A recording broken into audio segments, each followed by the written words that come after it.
Dios le bendiga. Estamos continuando con la grabación de este fabuloso libro, Simposios sobre Apocalipsis.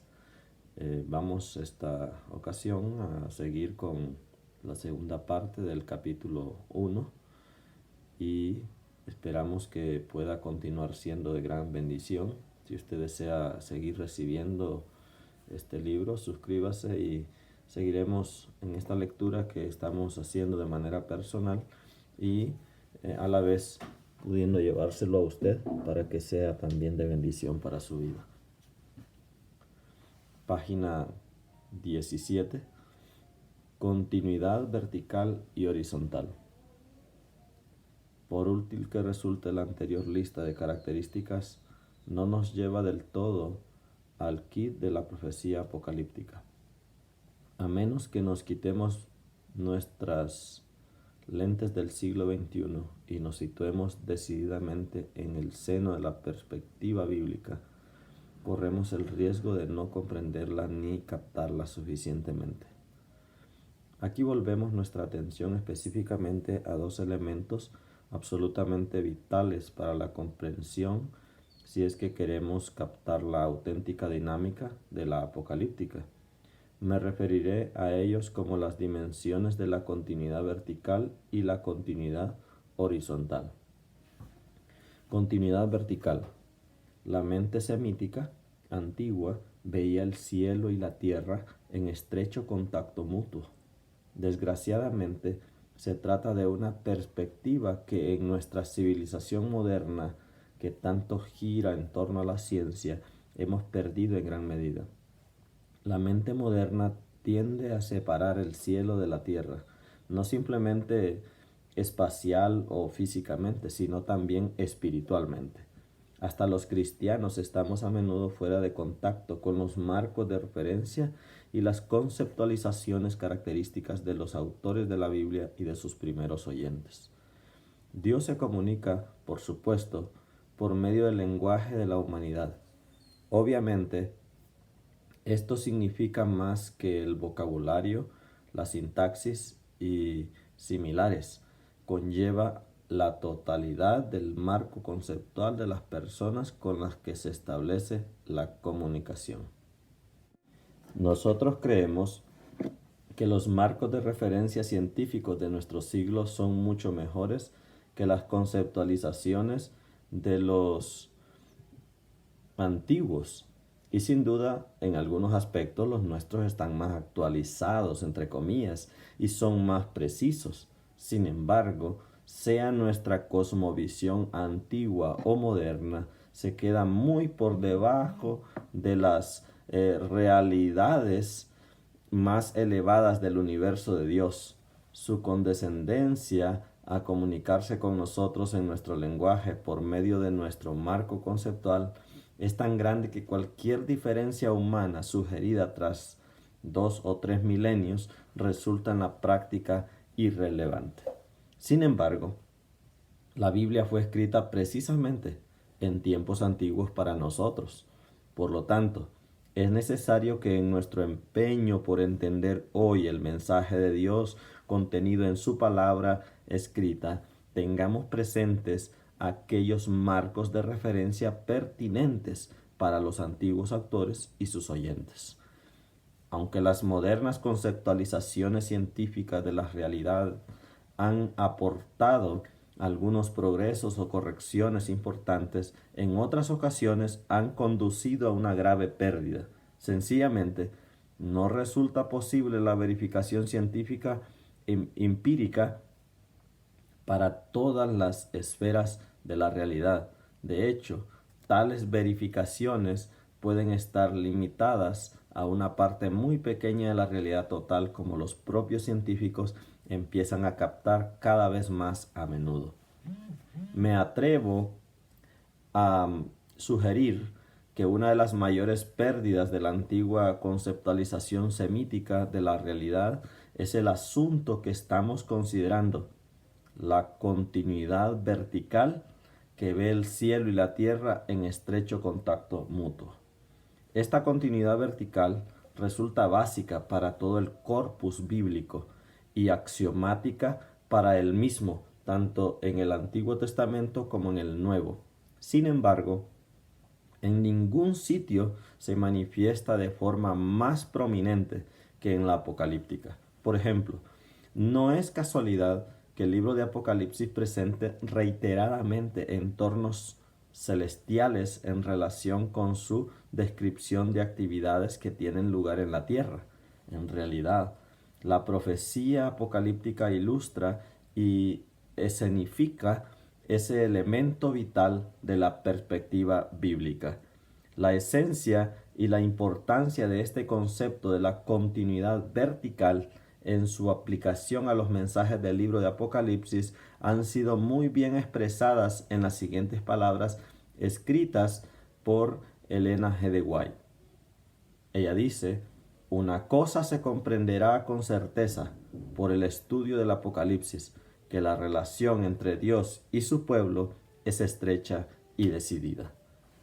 Si queremos captar la auténtica belleza y recibir la eficacia de los mensajes que Dios nos ha dado en su palabra, es preciso que volvamos a este concepto de la realidad que pone el cielo en estrecho contacto espiritual con la tierra. Esta verdad resulta vital para nuestra comprensión de los mensajes de los libros apocalípticos de Daniel y el Apocalipsis. Continuidad horizontal. El segundo rasgo central de la apocalíptica, la dimensión de la continuidad horizontal, también precisa de consideración minuciosa. Al igual que la apocalíptica ilustra y resignifica una continuidad vertical en la actividad entre el cielo y la tierra, también ilustra y escenifica una continuidad horizontal en su contemplación del porvenir. La historia es un continuo bajo el control de Dios y avanza acercándose cada vez más a esa consumación gloriosa, cuando el reino de justicia del propio Dios sea establecido para toda la eternidad. Este tipo concreto de predicación profética, que traza desarrollos dentro de un continuo histórico, es una característica que contrasta de forma llamativa con la profecía clásica. Como ya se ha mencionado, esta se centra en la época del propio profeta y luego puede ofrecer una expansión para presentar un cumplimiento ulterior y más amplio de dimensión cósmica al final de la historia. Por lo tanto, es acertado hablar en cierto sentido de los dos puntos focales o de los dos focos de la profecía clásica. En cambio, la profecía apocalíptica no actúa así en absoluto. Antes bien, la profecía apocalíptica ve en la historia un continuo, una progresión o una secuencia. No contempla simplemente dos puntos focales, la época del profeta y el tiempo del fin, con un hiato intermedio. El estilo del apocalíptico está ilustrado con claridad, por ejemplo, en las secuencias de la escena de la imagen de Daniel 2 y en las 4 bestias y sus cuernos de Daniel 7. Sin embargo, este tipo de enfoque apocalíptico de la historia no es exclusivo de Daniel.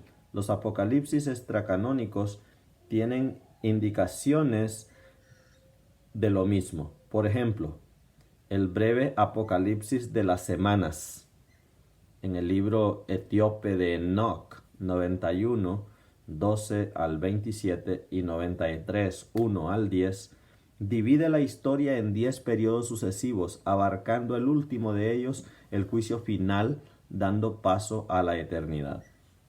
Otra ilustración es la parábola de Baruch, en los capítulos 53 al 74, sobre una nube de tormenta que descarga aguas claras y negruzcas en unos 12 periodos alternativos luminosos y oscuros que llegan por fin a la consumación escatológica. Y hay varios ejemplos más, incluyendo la visión del águila de múltiples alas que aparece en 4 Esdras, capítulos 11 al 12, y el sueño o la visión de los toros y las ovejas, amén de una amplia variedad de animales diferentes, en el Enoch etíope capítulos 85 al 90. Los desarrollos o los procesos históricos secuenciales también son evidentes en el libro divinamente inspirado de Apocalipsis. Desde luego, podemos pensar en los llamativos ejemplos dentro de las secuencias de los 7 sellos y de las 7 trompetas, siendo rotos los sellos en sucesión y tocándose las trompetas en sucesión.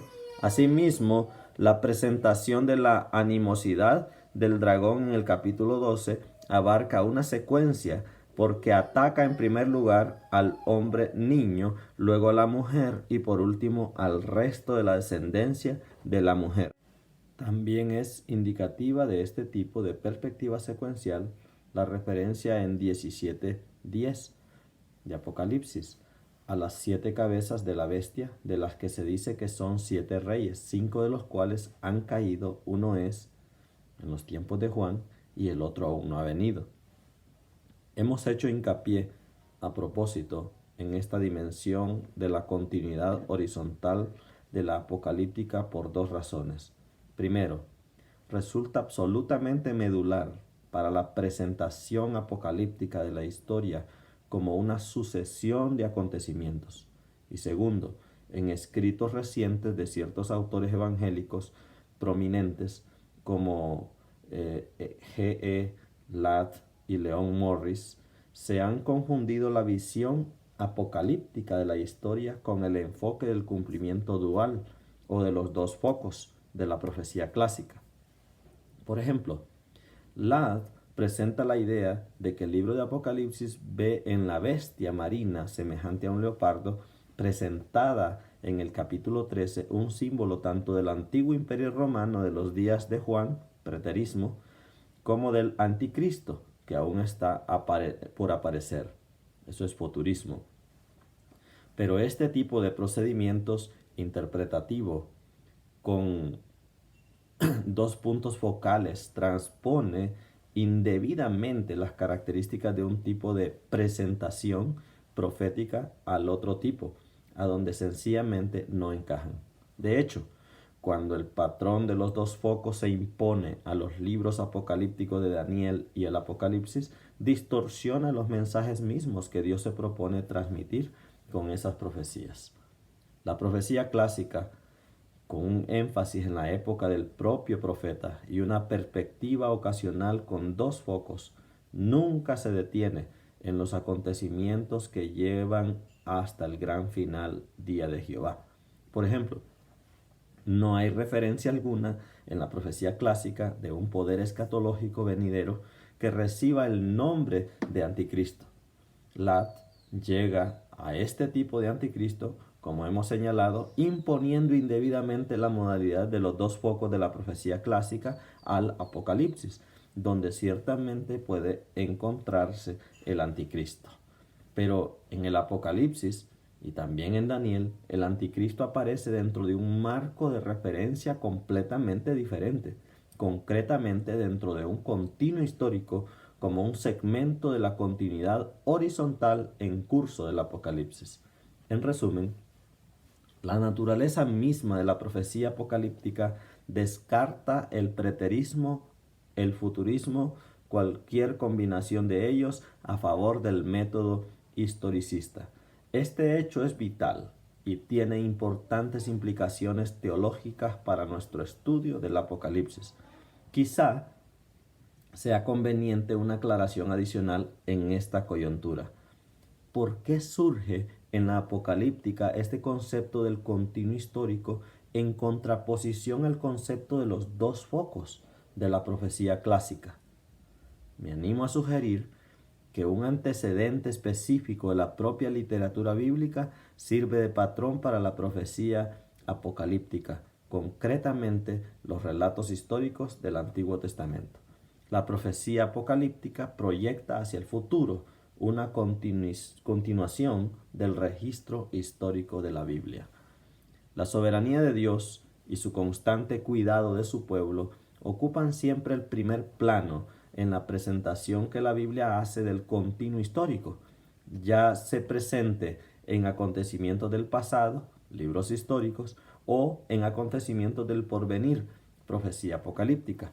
tanto Daniel como el Apocalipsis revelan un dominio y un señorío divinos en lo referente al avance de la historia más allá de la época del propio profeta, una historia futura que culminará cuando el Dios del cielo establezca su propio reino eterno que llenará toda la tierra y permanecerá para siempre.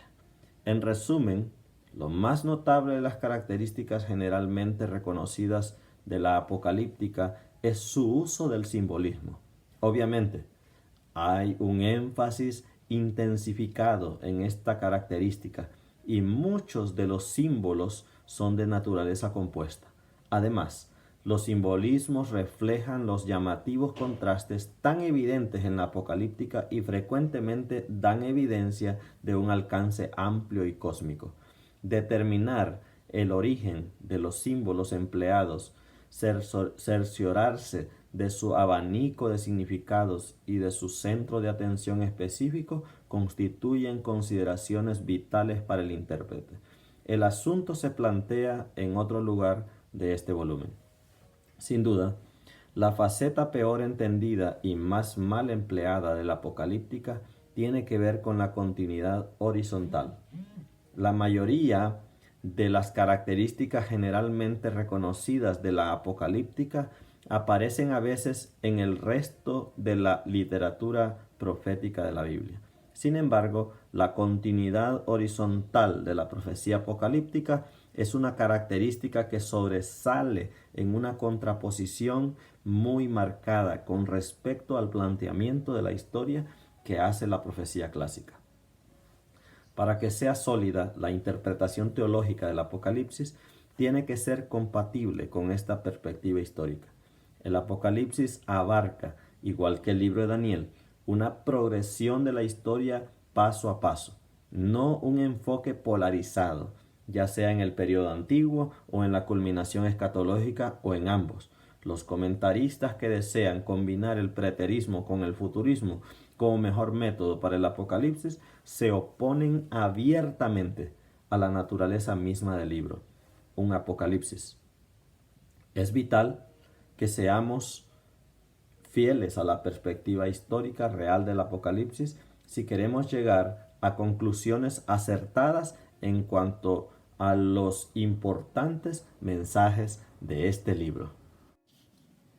Cuestiones especiales. En esta coyuntura se plantean dos cuestiones especiales, especialmente si tenemos en cuenta lo dicho más arriba en cuanto a la continuidad horizontal de la apocalíptica. Primero, en la profecía apocalíptica existe algo como lo que se ha dado a llamar cumplimientos reiterados. Segundo, ¿contempla la presentación histórica de la apocalíptica una provisionalidad o condicionalidad, de modo que si las condiciones cambiasen, los cumplimientos históricos cambiarían en consonancia? Cumplimientos reiterados. En mis presentaciones previas sobre la apocalíptica he señalado que existe cierta perspectiva de una filosofía de la historia en este tipo de profecía. Sin embargo, con filosofía de la historia no me refiero a un planteamiento de una filosofía de valores que presente consideraciones o ideales históricos sin contacto con la realidad histórica. Es preciso recalcar que la profecía apocalíptica aborda acontecimientos y cambios reales en el continuo histórico, desde la época del profeta hasta el tiempo del fin. Cualquier tratamiento que divorcie de la historia real el cumplimiento de las predicciones apocalípticas va en contra de la esencia misma de la presentación histórica apocalíptica. El tipo de filosofía de la historia al que llamo la atención tiene cierta pauta de aplicación recurrente. Buscaremos en primer lugar evidencias o ilustraciones del fenómeno y en segundo lugar observaremos el tipo de material al que es aplicable el fenómeno. Aunque la evidencia no es tajante del todo, Este tipo de literatura sí contiene algunas indicaciones del concepto de que la historia se repite. En los apocalipsis no canónicos, por ejemplo, la parábola de Baruch en la nube de tormenta divide su continuo histórico en periodos históricos alternativos, claros entre comillas y negruzcos. Casi hay de hecho un patrón monótono de repetición histórica. En el libro canónico de Daniel, el surgimiento y la caída de los reinos transmiten la misma idea con respecto a la repetitividad de la historia, especialmente si se tiene en cuenta la afirmación categórica de que Dios quita reyes y pone reyes. Daniel capítulo 2, versículo 21. El concepto es expresivo de las bendiciones y las maldiciones formularias de Deuteronomios, capítulo 27 y 28, y encuentra ilustración gráfica en la propia historia de Israel. Esto se ilustra perfectamente, por ejemplo, en el libro de Jueces. Siempre que Israel dejaba de adherirse a su compromiso de pacto, el resultado era la opresión por parte de naciones extranjeras. La liberación llegaba siempre que Israel se volvía al Señor con sincero arrepentimiento. Aunque cada caso fue un episodio diferente, con un juez distinto que encabezaba la liberación, el tipo de fenómeno histórico en cada situación fue el mismo. Así, puede decirse que el marco israelita, la historia se repite, en principio, aunque no en los detalles específicos. En el libro de Apocalipsis encontramos sugerencias similares de patrones repetitivos, como en la división 4.3 dentro de los diversos septetos. Podemos pensar, por ejemplo, en las llamativas similitudes encontradas en las cartas a Éfeso y Sardis, también en las de Esmirna y Filadelfia, las iglesias primera y quinta y las iglesias segunda y sexta, respectivamente en Apocalipsis 2 y 3. Además, la propia manera en la que se usa el simbolismo en Apocalipsis implica a veces una aplicación reiterada y posiblemente continua. Particularmente imponente es la expresión de Apocalipsis 11:8. La gran ciudad llamada en sentido figurado Sodoma y Egipto también fue crucificado por su Señor.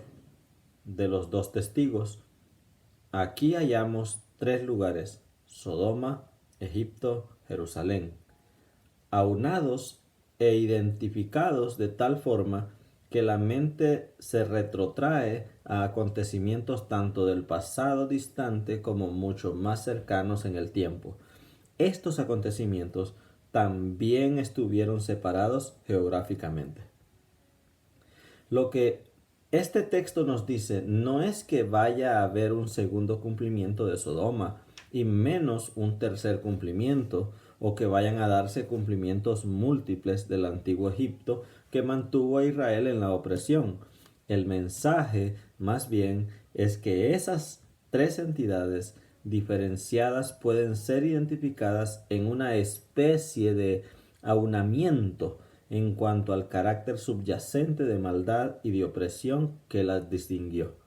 Por ello, pueden aplicarse perfectamente de manera simbólica a la gran ciudad que plasma y repite un carácter similar de maldad y de opresión. Comentando la visión de Juan, también Elena G. de White hace algunas afirmaciones indicativas de este tipo de repetición histórica. Observemos, por ejemplo, esta afirmación: al penetrar con su vista a través de los largos siglos de tinieblas y superstición, el anciano desterrado vio a multitudes sufrir el martirio por causa de su amor hacia la verdad, pero también vio a aquel que sostuvo a sus primeros testigos. No olvidaría a sus fieles seguidores durante los siglos de persecución que debían venir antes del fin del tiempo.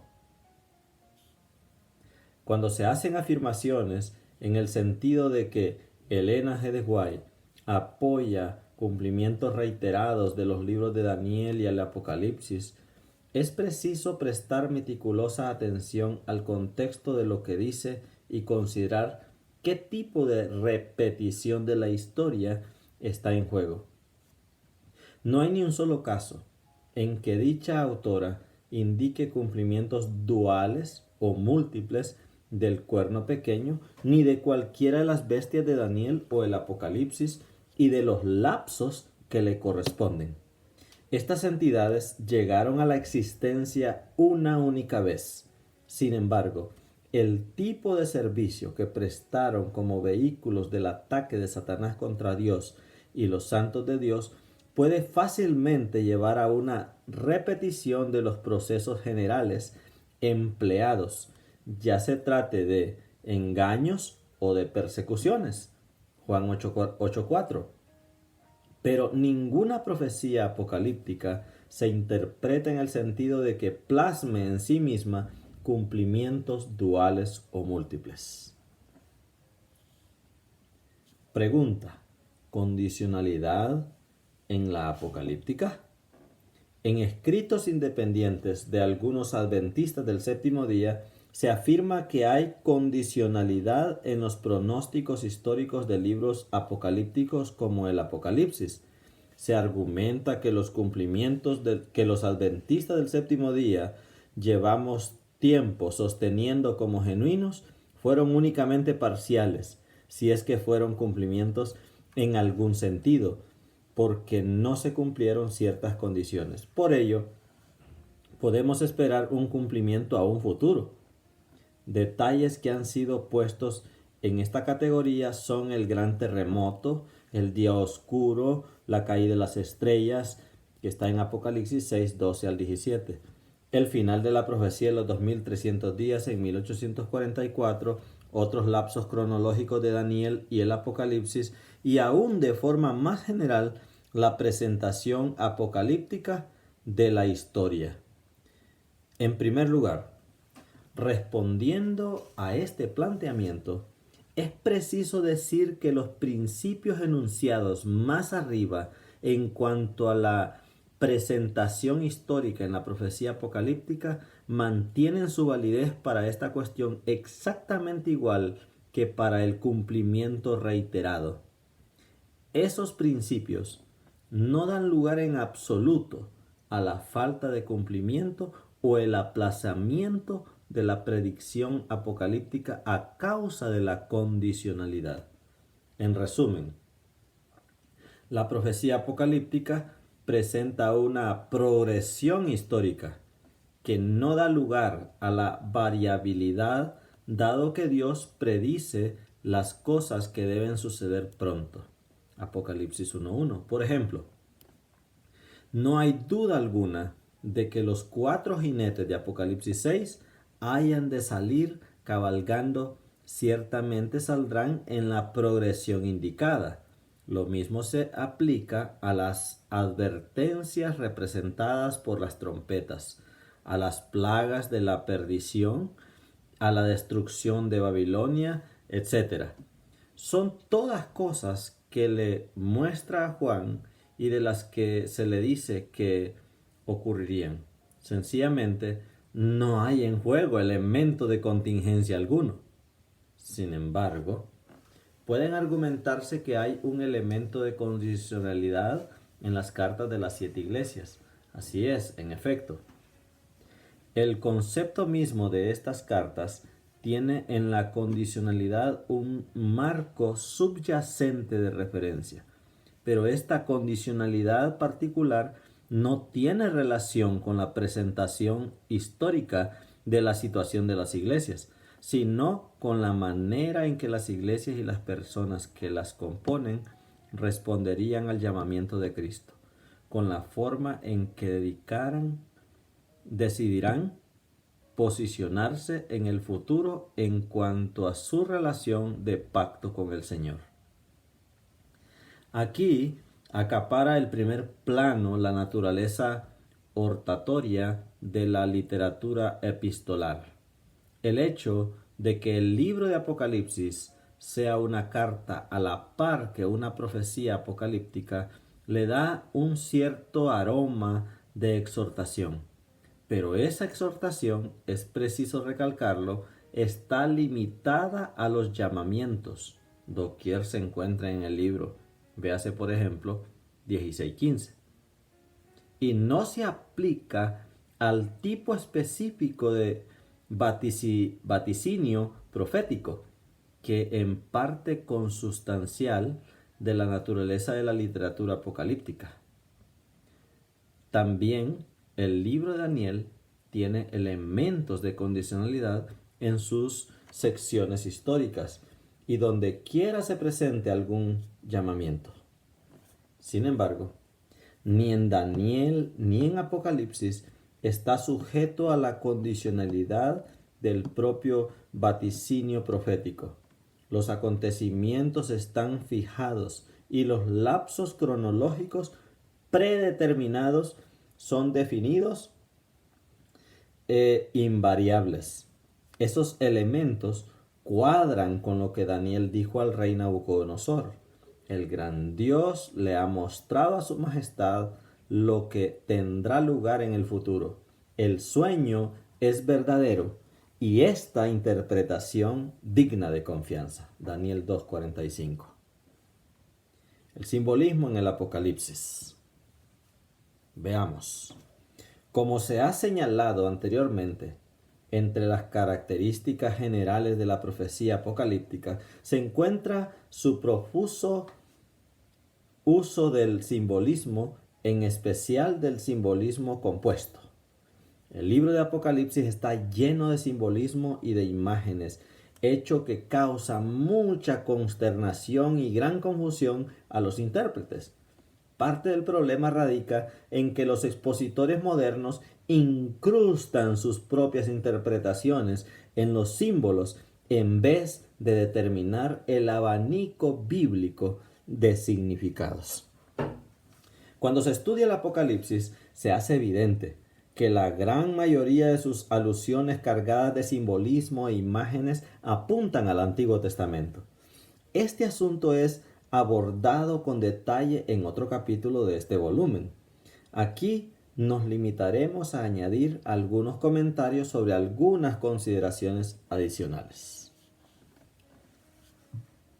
El papel literario del simbolismo.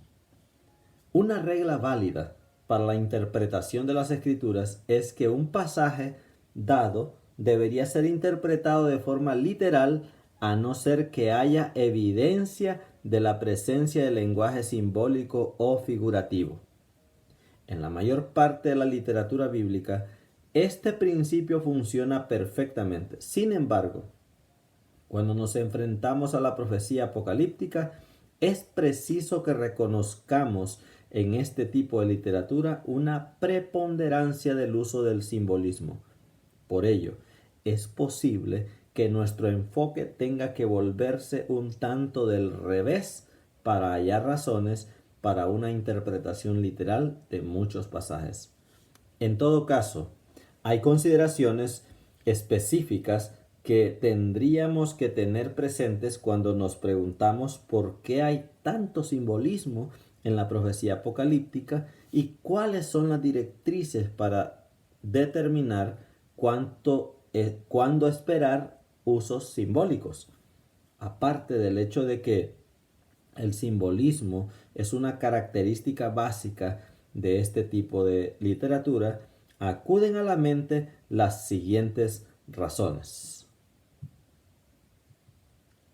Primera, efectividad de la presentación.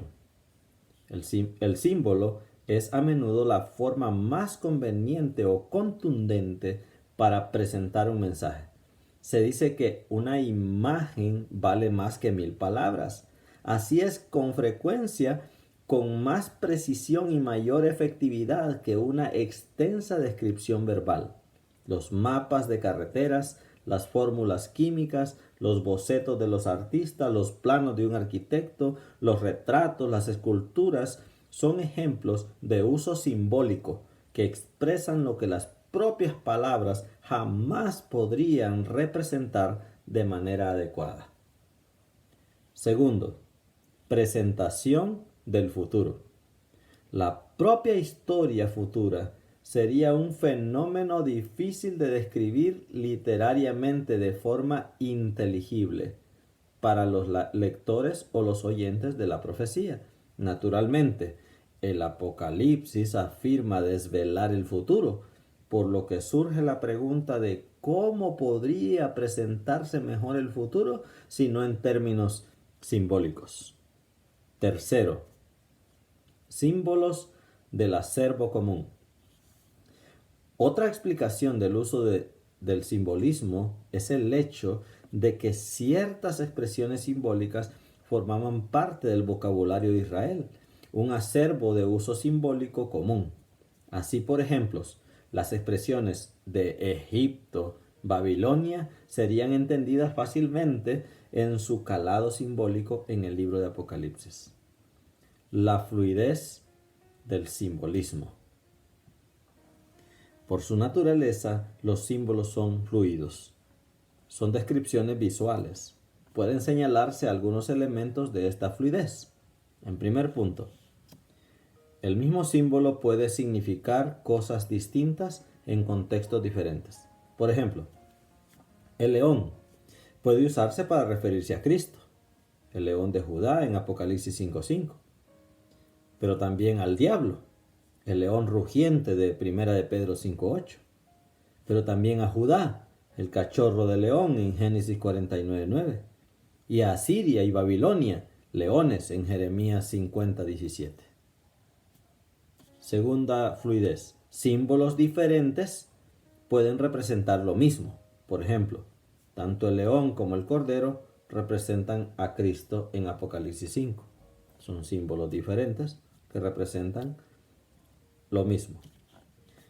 Tercero, puede haber una variación de los símbolos que representa una misma cosa dentro del mismísimo contexto. Por ejemplo, en Juan 10, Cristo es presentado a la vez como el pastor y como la puerta al redil. Se declara que las 7 cabezas de la bestia de Apocalipsis 17 son a la vez 7 montes y 7 reyes. Cuarto, pueden variar los detalles en lo que son aparentemente los mismos símbolos. Por ejemplo, los 4 seres vivientes de Ezequiel capítulo 1 constituyen el antecedente de la escena del trono de Apocalipsis 4. En el primer pasaje cada ser tiene 4 rostros, mientras que en el segundo pasaje cada ser tiene únicamente un rostro. Sin embargo, las descripciones de los rostros son iguales en ambos casos. Otros ejemplos serían los caballos de Zacarías 1:8. Compárense también con capítulo 6, 2 y 3. Y los de Apocalipsis 6 y los olivos puestos en relación con los candeleros tal como se presentan en Zacarías 4 y Apocalipsis 11. El lector occidental moderno es propenso a desear una exactitud matemática en lo que respecta al uso simbólico, pero tal cosa es contraria a la naturaleza misma del simbolismo. Cuando se entiende la naturaleza fluida del símbolo, tal como se acaba de ilustrar, las variaciones y la variabilidad no deberían preocuparnos. De hecho, esta naturaleza fluida del símbolo ha de ser en sí misma un elemento disuasorio que nos salvaguarde de una literalidad excesiva en la interpretación. Es importante, no obstante, que nos mantengamos dentro de los límites del uso convencional de los símbolos.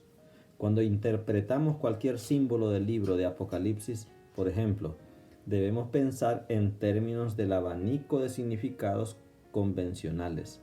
Así, realizamos nuestra interpretación sobre la base de un significado que armoniza con el contexto específico del Apocalipsis. Bien, queridos escuchas, hasta aquí vamos a dejar la lectura en la página 29. Continuamos en otro momento con este capítulo 1 del libro Simposio sobre Apocalipsis tomo 1.